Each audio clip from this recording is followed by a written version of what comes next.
नमस्कार मित्रों, कहानी माला में आप सभी का हार्दिक अभिनंदन है, स्वागत है। आज प्रस्तुत है महादेवी वर्मा द्वारा लिखित एक संस्मरणात्मक कहानी लक्ष्मा। धुल धुल कर धूमिल हो जाने वाले पुराने काले लहंगे को एक विचित्र प्रकार से खोसे, फटी मटमैली ओढ़नी को कई फेंट देकर कमर से लपेटे और दाहिने हाथ में एक बड़ा सा हंसिया संभाले लक्ष्मा नीचे पड़ी घास पत्तियों के ढेर पर कूद कूद कर खिलखिला उठी। कुछ पहाड़ी और कुछ हिंदी की खिचड़ी में उसने कहा, हमारे लिए क्या डरते हो? हम क्या तुम्हारे जैसे आदमी हैं? हम तो हैं जानवर। देखो हमारे हाथ पांव, देखो हमारे कान। मुग्ध हंसी से भरी ये पहाड़ी युवती न जाने क्यों मुझे इतनी भली लगती है। धूप से झुलसा हुआ मुख ऐसा जान पड़ता है जैसे किसी ने कच्चे सेब को आग की आंच पर पका लिया हो। सूखी सूखी पलकों में तरल तरल आंखें ऐसी लगती हैं मानो नीचे आंसुओं के अथाह जल में तैर रही हो और ऊपर हंसी की धूप से सूख गई हो। शीत सहते सहते होंठों पर फैली नीलिमा समदांतों की सफेदी से और भी स्पष्ट हो जाती है। रात दिन कठिन पत्थरों पर दौड़ते दौड़ते पैरों में और घास काटते काटते और लकड़ी तोड़ते तोड़ते हाथों में जो कठिनता आ गई है उसे मिट्टी और गोबर की आर्द्रता ही कुछ कोमल कर देती है। एक ऊंचे टीले पर लक्ष्मा का पहाड़ के हृदय पर पड़े छाले जैसा छोटा घास फूस का घर है। बाप की आंखें खराब हैं, माँ का हाथ टूट गया है और भतीजे भतीजे की माता परलोकवासिनी और पिता विरक्त हो चुका है। सारांश यह है कि लक्ष्मा के अतिरिक्त और कोई व्यक्ति इतना स्वस्थ नहीं जो इन प्राणियों की जीविका की चिंता कर सके। और इस निर्जन में लक्ष्मा कौन सा काम करके इतने व्यक्तियों को जीवित रखे, यह समस्या कभी हल नहीं हो पाती। अच्छे दिनों की स्मृति के समान एक भैंस है। लक्ष्मा उसके लिए घास और पत्तियां लाती है, दूध दोहती, दही जमाती और मट्ठा बिलोती है। गर्मियों में झोपड़े के आसपास कुछ आलू भी बो लेती है, पर इससे अन्न का अभाव तो दूर नहीं होता, वस्त्र की समस्या तो नहीं सुलझती। लक्ष्मा की जीवन गाथा उसके आंसुओं में भीग भीग कर अब इतनी भारी हो गई है कि कोई अथक कथावाचक और अचल श्रोता भी उसका भार वहन करने को प्रस्तुत नहीं। सभ्यता के शेष चिन्हों से 60 मील दूर स्थित एक गांव में लक्ष्मा का विवाह हुआ था। उसकी ससुराल में बहुत जमीन थी, बहुत खेती होती, बहुत गायें भैंस बैल पले थे। सारांश यह कि सभी कुछ बहुत था, पर कठोर भाग्य ने अपना व्यंग्य छिपाने के लिए एक स्थान निकाल ही लिया।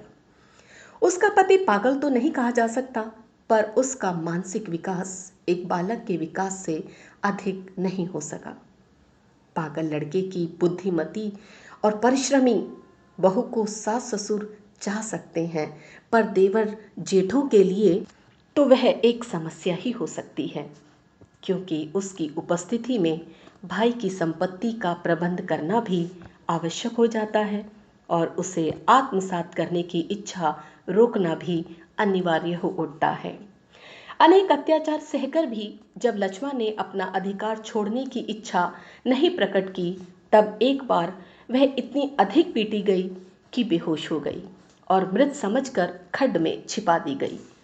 कैसे वह होश में आई, किस असह्य कष्ट से घसीट घसीट कर खड्ड के पार दूसरे गांव तक पहुंच सकी, यह बताना कठिन होगा।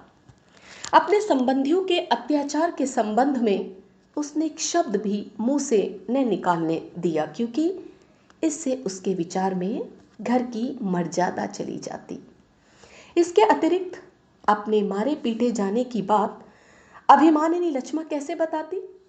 अचानक बहुत ऊंची शिला से गिरकर चोट खा गई। इस कल्पित कथा के असत्य में जिस साहस का परिचय मिलता था, वह पीटे जाने की क्रूर कहानी के सत्य में दुर्लभ हो जाता। मार्ग में 3 दिन तक कुछ खाने को न मिल सका। लक्ष्मा हंसकर कहती, जब बहुत भूखा हुआ तब पीली मिट्टी का एक गोला बनाकर मुंह में रखा और आंख मूंद कर सोचा, लड्डू खाया, लड्डू खाया। बस फिर बहुत सा पानी पी लिया और सब ठीक हो गया। मृत्यु की वैतरणी पार करके आई हुई लक्ष्मा को देखकर जब नहर वालों ने उसके ससुराल वालों को दंड देना चाहा, तब लक्ष्मा के तीव्र विरोध ने ही एक महाभारत का सूत्रपात रोका। इस अभागी स्त्री की छाया में मानो दुख स्थायी रूप से बस गया है। उसके लौटते ही भौजाई ने एक बालिका और एक मास भर के शिशु पुत्र को उसकी गोद में रखकर चिरकाल के लिए विदा ली। टूटे शरीर और फूटे भाग्य के साथ लक्ष्मा को जो पूर्ण और स्वस्थ हृदय मिला है, उसी को लेकर उसने यह मधुर कटु कर्तव्य भार संभाला। पर वह बेचारी संतान पालना क्या जाने, न तो आसपास किसी छोटे बालक की माता ही मिल सकी और न वह शिशु कटोरे से दूध पीना ही सीख सका। तब लक्ष्मा की बुद्धि ने नया उपाय खोज निकाला। वह अनुनय विनय करके किसी से तेल की बोतल खाली करा लाई। उसने कपड़े की बत्ती नुमा कुछ ढीली डांट लगाकर बच्चों को पानी मिला भैंस का दूध पिलाने लगी। ससुराल के अत्याचार से उसकी हड्डी हड्डी ढीली हो गई है। कुछ देर बैठने से रीढ़ का दर्द व्याकुल कर देता है और कुछ खड़े रहने से घुटनों में चिलक उठती है। पर उसने बिना किसी की सहायता के रात रात भर खड़े रहकर, दिन दिन भर झुके रहकर अपनी भाभी की धरोहर को पाल लिया। और आज तो वह शिशु इतना बड़ा हो गया कि पालतू पशु की तरह बुआ का मूक अनुसरण करता फिरता है। पहली बार लक्ष्मा को देखकर मेरे मन में उसे प्रयाग लाकर पढ़ाने लिखाने का विचार उठा था, पर प्रस्ताव के उत्तर में लक्ष्मा ने केवल अपने जीर्ण शीर्ण घर की ओर देखकर सिर झुका लिया। उतने प्राणियों को वह किसके भरोसे छोड़ आती।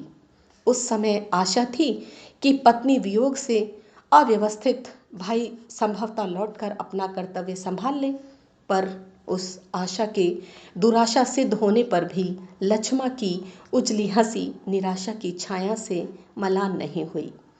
सहज भाव से मुस्कुराकर कह देती है कि जंगल में पढ़ लिख कर क्या होगा, यहाँ तो पेड़ पर चढ़कर लकड़ियाँ और पत्तियाँ तोड़ना आना चाहिए। जब बूढ़े माँ बाप नहीं रहेंगे और बच्चे बड़े हो चुकेंगे, तब भगवान उसे संसार में क्यों पड़ा रहने देंगे। फिर उसे अवश्य ही ऐसा जन्म मिलेगा जिसमें मेरे पास रहकर पढ़ लिख भी सके और कर्तव्य का पालन भी कर सके। यदि मैं उसे पढ़ाना चाहूँ तो कम से कम दूसरे जन्म तक प्रतीक्षा करूँ। इस विचित्र कथन में यदि कर्तव्य के प्रति इतनी निष्ठा और जीवन के प्रति इतना सरल विश्वास न होता तो पगली लक्ष्मा पर हंसने को जी चाहता। समता के धरातल पर सुख दुख का मुक्त आदान प्रदान यदि मित्रता की परिभाषा मानी जावे तो मेरे पास मित्र का अभाव है। अपने आनंद के प्रकाशन के लिए मेरे निकट कला ही नहीं, पशु पक्षी पेड़ पौधे भी महत्व रखते हैं, क्योंकि उन पर भी अपनी प्रसन्नता व्यक्त करके मुझे पूर्ण संतोष हो जाता है। रहा दुख का प्रकटीकरण, तो उसका लेश मात्र भी भार बनाकर किसी को देना मुझे अच्छा नहीं लगता।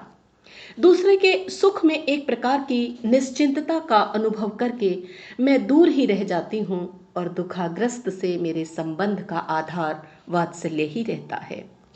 पर कटीली डालियों से छिदे हाथों और पैने पत्थरों से शत विशत पैरों वाली मलिन पर हास से उज्जवल लक्ष्मा के प्रति मेरे मन में सम्मान युक्त सख्यत्व की भावना ही प्रधान है। वह अपने दुख में न इतनी अस्थिर है न हल्की कि उसे मेरे सहारे की आवश्यकता जान पड़े, और अनेक अवसरों पर तो मैंने उसे अपने आप से बहुत गुरु और ऊंचा पाया है। लक्ष्मा के व्यवहार में भी मुझे एक ऐसी समानता का अनुभव होता है जिसका अन्य पहाड़ी स्त्रियों में अभाव है। मेरे अपने बीच का अंतर वह अपनी सहज समता से भर लेती है, अतः मुझे उस तक पहुंचने के लिए कोई प्रयास नहीं करना पड़ता। मैं अच्छे अच्छे व्यंजन खा सकती हूँ, यह जानकर भी वह बड़े यत्न से ऐसे वस्तुएं लाती ही रहती है जो जंगल में प्राप्य हैं। एक दिन वह छत्ते के मौमी टुकड़ों के साथ हाल का निकाला हुआ शहद लेकर दौड़ी आई और तुरंत खा लेने के लिए अनुरोध करने लगी। मीठा मुझे वैसे ही कम रुचता है। उस पर मधु को देखते ही मुझे मधुमक्खियां इस तरह स्मरण आने लगती हैं, खाना कठिन हो जाता है। पर लक्ष्मा के अनुरोध की रक्षा के लिए कुछ चखना ही पड़ा। वहां तो अनेक व्यक्ति मधुमक्खियां पालकर मधु का व्यापार करते हैं, पर लक्ष्मा न तो मधुमक्खियों को पालने के लिए काठ का बना घर खरीद सकती थी और न उसके घर की दीवारें ही ऐसी थी जिनमें ऐसा घर बनाया जा सकता। पूछने पर पता चला कि एक दीवार फट गई है। लक्ष्मा को उसकी दरार में मधुमक्खियां पालने की इच्छा हुई, पर मक्खियां वहां पहुंचे तो क्यों कर। प्रतीक्षा करते करते थक कर लक्ष्मा मधुमक्खियों को पकड़ पकड़ कर उस दरार में बैठाने लगी। कई बार उनके काटने से उसके हाथ सूज गए। कई बार वे उस दरार के संकीर्ण घर को नापसंद कर उठ गई, पर अंत में कुछ उदार मक्खियों ने वहां बस कर बेचारी लक्ष्मा को कृतार्थ किया। उन्हीं के छत्तों का पहला मधु वे मेरे लिए लाई है। एक बार इसी प्रकार मेरे आने के दिन सब जगह घूम घूम कर वह मुझे विदा में देने के लिए काले अंगूरों का गुच्छा ले आई थी। भैंस जब दूध देती है तब कभी काठ की प्याली में दूध, कभी दोने में दही और कभी पत्ते पर मक्खन के लिए लक्ष्मा दौड़ती चली आती है। और गोबर मिट्टी से गीले पैरों के द्वार सूखे फर्श पर मटमैले चित्र से बनाती हुई मेरी चौकी के पास पहुंचकर थोड़ा सा खा लेने के लिए हठ भरा अनुरोध करने लगती है। आदि से अंत तक मेरी शिक्षा छात्रावास में रहकर ही हुई। बीच में घर जाने पर माँ ही खिलाने पिलाने की विशेष चिंता करती थी, पर उनका चिंता करना नियम का अपवाद जैसा लगता रहा है। इसी से मैं ऐसी चिंता की अभ्यस्त नहीं हूँ। पढ़ना समाप्त करते ही मैंने स्वयं अनेक विद्यार्थियों की चिंता करने का कर्तव्य स्वीकार कर लिया। अंततः मुझे हट कर खिलाने वाले व्यक्तियों का अभाव ही रहा है। लक्ष्मा का हट करना मेरे आरोपित और कल्पित बड़प्पन को दूर कर मुझे फिर बचपन की सहज और स्वाभाविक स्थिति में पहुंचा देता है। वह अपनी ममता में सरल है। अपने लिखने पढ़ने में बहुत व्याघात पढ़ते देखकर एक दिन मैंने खिजला कर लक्ष्मा से कहा, अब आने पर मैं सामने वाले पहाड़ की सुनसान चोटी पर कुटी बनाकर रहूंगी जहां कोई न पहुंच सके। निरंतर सबके भोजन की चिंता करते करते वह जान चुकी है कि भोजन की समस्या सहज सुलझाने वाली नहीं होती और बिना उसे सुलझाए संसार का कोई काम संभव नहीं।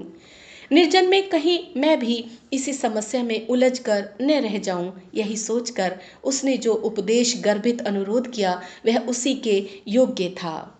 लक्ष्मिया की इच्छा है कि जब उसकी भैंस की 2 वर्ष की पड़िया 4 की होकर दूध देने लगे तब मैं पहाड़ की ऊंची चोटी पर जाकर रहूं। तब एक भैंस का दूध बूढ़ा बूढ़ी और बच्चों को के काम आएगा और दूसरी का मेरे लिए। वह प्रतिदिन नियम से 1 सेर दूध, 1 सेर दही, 2-4 आलू और लकड़ी पानी आदि वहां पहुंचाया आया करेगी। वह बोलेगी भी नहीं, देखेगी भी नहीं, केवल दरवाजे पर सब कुछ रख कर लौट आया करेगी। फिर जब मेरी मोटी पोथी लिखी जा चुके और मैं अकेले रहते रहते ऊब जाऊं तो लक्ष्मा पुकारते ही वे 100 काम छोड़कर वहां जा पहुंचेगी और सब सामान यहाँ तक कि कुटी का छप्पर भी ढोकर नीचे ले आवेगी। इस महत्वपूर्ण प्रस्ताव के अंत में जब लक्ष्मा बड़ी विनीत गंभीरता से मेरे मुख की ओर देखने लगी तब मैं विस्मय से बोल ही न सकी। एकांत और निर्जन सहज प्राप्य है। मोटे मोटे पोथे लिख लेना भी कठिन नहीं, पर लक्ष्मा जैसा अकारण ममतालु सहायक दुर्लभ ही रहेगा। लक्ष्मा का यह कथन कि उसके पास भाग्य की कमी है, समझ की नहीं, बहुत कुछ सत्य है। एक बार मेरा हिमालय का चित्र बनाना देखते देखते वह बोल उठी, सामान मिलता तो मैं ठीक ठाक बर्फान उतार देती। मैंने उपहास के भाव से प्रश्न किया, क्या क्या चाहिए? लक्ष्मा ने कुछ विचित्र भाव भंगिमा से जो उत्तर दिया उसका अर्थ था कि उसे एक बड़ा सा नीला कागज चाहिए और सफ़ेद और हरा रंग। फिर वह एक बहुत ऊंची चोटी पर किसी समतल चट्टान के ऊपर अपना नीला कागज बिठाकर दिन भर बैठेगी और कहीं दीवार की तरह खड़े, कहीं छप्पर की तरह फैले और कहीं मंदिर के समान कलशदार हिमालय को उतारेगी। नीला कागज आकाश रहेगा, सफेद रंग से बर्फ बनेगी और हरे से देवदार के पेड़। छोटी लक्ष्मा की बुद्धि का इतना विशाल परिचय पाकर चकित होना ही स्वाभाविक था। मुझे सफेद कागज पर बड़े प्रयास से नीला आकाश बनाते देख उसने नीले कागज की बात सोच ली होगी। पूछने पर पता चला कि बिना सिखाए ही लक्ष्मा को फूल पत्ती बेल बूटे बनाने की इतनी चाह है कि वह अपनी ही नहीं पड़ोस के घरों की दीवारों को भी गेरू और चावल से गोद चुकी है। उसकी चित्र रचना में चाहे अर्थ कुछ न रहे, पर बनाने वाली उंगलियों का अपटू परिश्रम और साधनहीनता तो प्रत्यक्ष हो ही जाती है। इसी प्रकार देखते देखते वह कुछ कुछ बुनना भी जान गई, पर ऊन और सलाइयों के अभाव में बूढ़े बाप के लिए स्वेटर बुनने की इच्छा साकार न हो पाई। दूसरों से उसकी निराशा का कारण जानकर मैंने उसे वे वस्तुएं मंगवा दी अवश्य, पर यदि सर्दी में पिता की रक्षा का प्रश्न न होता तो वह उन सब को छोड़कर भाग खड़ी होती। इसमें संदेह नहीं, मुझ पर उसका स्नेह कम नहीं है, पर उस स्नेह को साधन बनाकर छोटे छोटे स्वार्थों की सिद्धि भी उसे अभिष्ट नहीं रही। साधारणतः असंख्य असुविधाएं और विविध अभाव पहाड़ी जीवन में स्वार्थ भावना को बहुत स्थूल और स्पष्ट रूप दे देते हैं, पर लक्ष्मा के जीवन को मैंने इसका अपवाद ही पाया। मुझे उसकी स्वाभाविक हंसी में छिपे आंसुओं को खोजना पड़ता है और उन आंसुओं के नीचे छिपे कारणों का पता लगाना पड़ता है।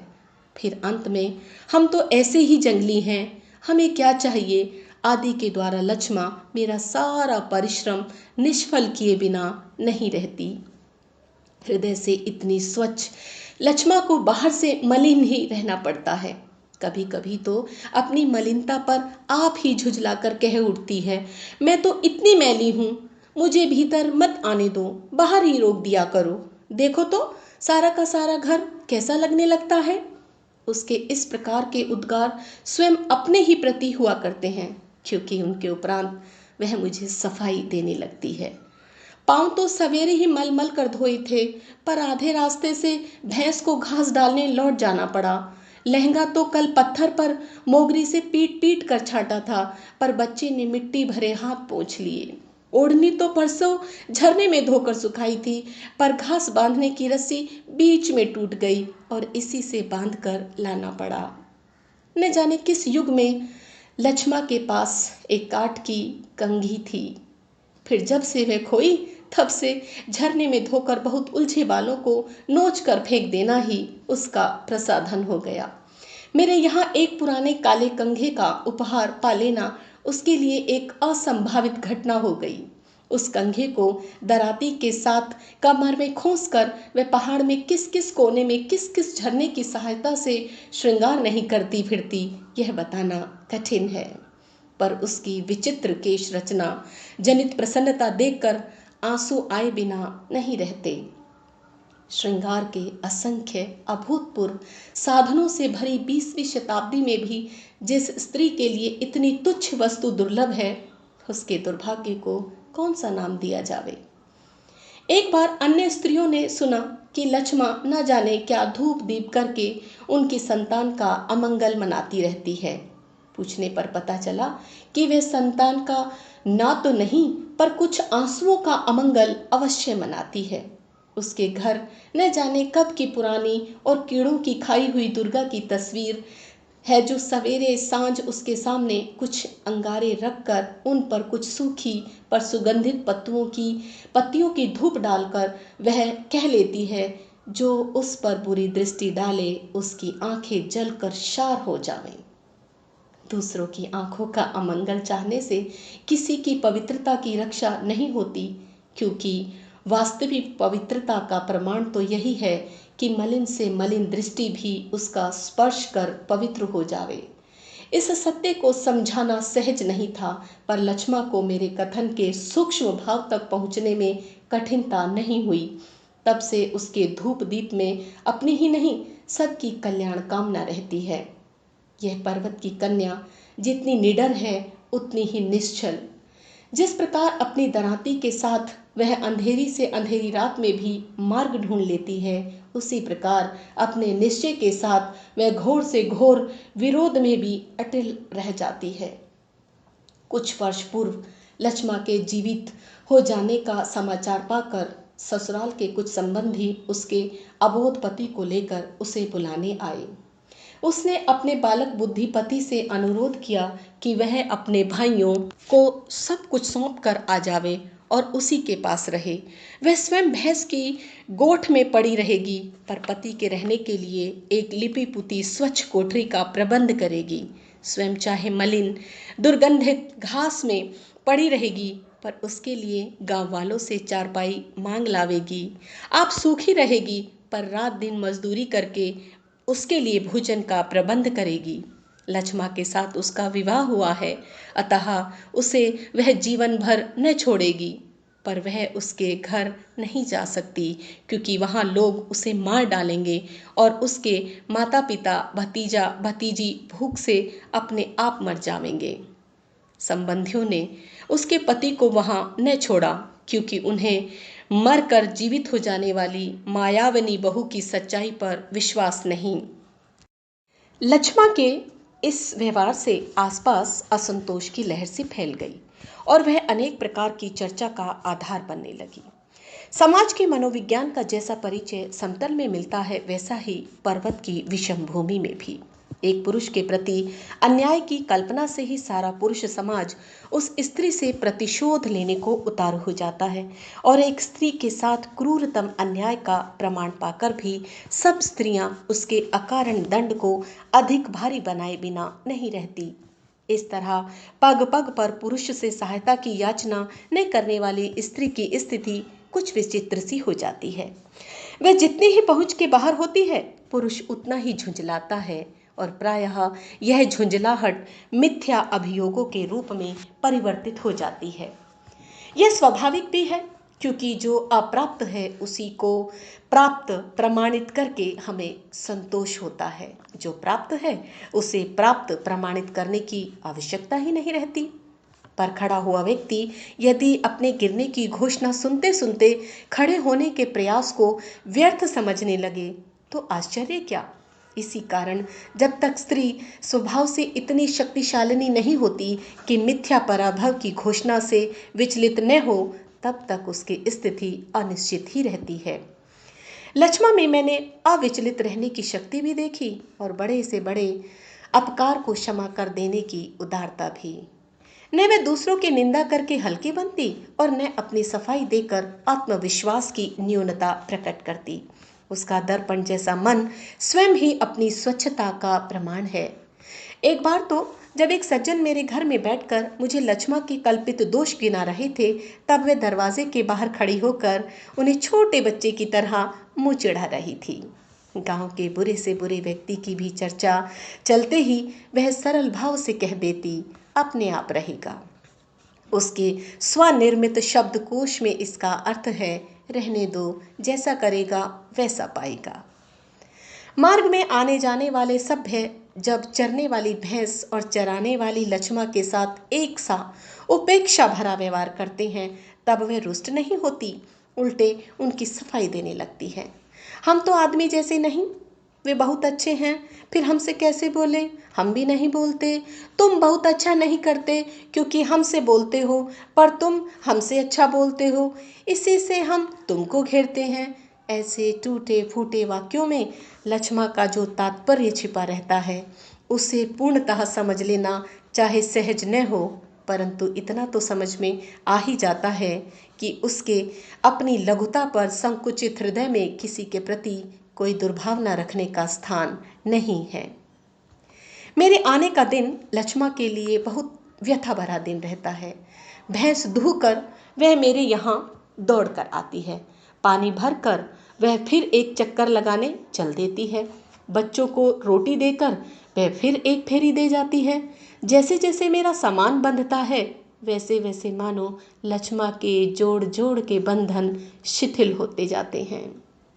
1 मील तक मुझे पहुंचाने का उसका नियम है। मील का दूसरा पत्थर आते ही जब मैं उसे लौट जाने का आदेश देती हूँ तब वह खोई सी खड़ी हुई बार बार आंखें पोंछकर दृष्टि से ही कुछ दूर तक मेरा अनुसरण करती रहती है। पहाड़ी राह तो हमारे यहाँ की लंबी चौड़ी सड़क नहीं है। 4 पग चलकर ही कभी दाहिनी ओर मुड़ जाना पड़ता है और कभी बाईं ओर। कभी कोई पेड़ दृष्टि रोक लेता है, कभी कोई शिलाखंड।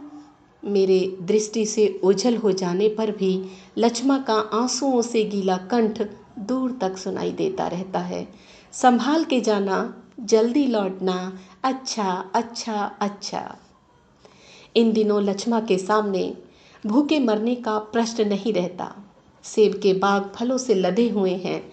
पेड़ों के नीचे गिरे कच्चे और खट्टे सेब वहीं सूख या सड़ जाते हैं, इसी से कोई उन्हें लेने से नहीं रोकता। आजकल किसी भी पेड़ के नीचे बैठकर लक्ष्मा सेर 3 पाव खट्टे और न खाने योग्य सेब गले के नीचे उतार लेती है और फिर 2-2 दिन तक निराहार काम में लगी रहती है।